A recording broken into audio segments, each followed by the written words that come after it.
গুরুত্বপূর্ণ একটা কথা, সেটি হলো এই সূরাতে কিন্তু আমরা জানি মারিয়াম আলাইহাস সালাতু ওয়াসসালামের ঘটনা এসেছে।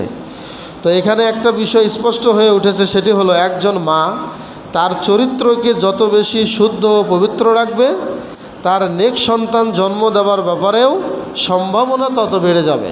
অর্থাৎ মা যেমন ভালো, সন্তান তার চেয়ে আরও ভালো হবে। কিন্তু একজন মায়ের চরিত্র যদি খারাপ হয়, তাহলে সন্তান কিন্তু ভালো আশা করা যায় না।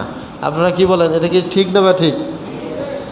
এই সূরাতে বিবি মারিয়াম আলাইহাস সালাতু ওয়াসসালামের যে চরিত্র ফুটে উঠেছে, সেখানে এটাই স্পষ্ট হয়েছে তিনি ব্যভিচারিণী ছিলেন না। তার সন্তান এসেছে আল্লাহর পক্ষ থেকে, ফেরেশতার মাধ্যমে তার পেটের মধ্যে ফুৎকার দিয়ে এই সন্তানই বিবি মারিয়ামকে আবার পবিত্র করেছিলেন। শিশু অবস্থায় বলেছিলেন যে আমার মা জেনাকারিণী নয়, আমি একজন আল্লাহর বান্দা এবং তার পক্ষ থেকে রসুল। সুবহানাল্লাহ। তাহলে এই সূরাতে আমরা এটাও স্পষ্ট বুঝতে পাই।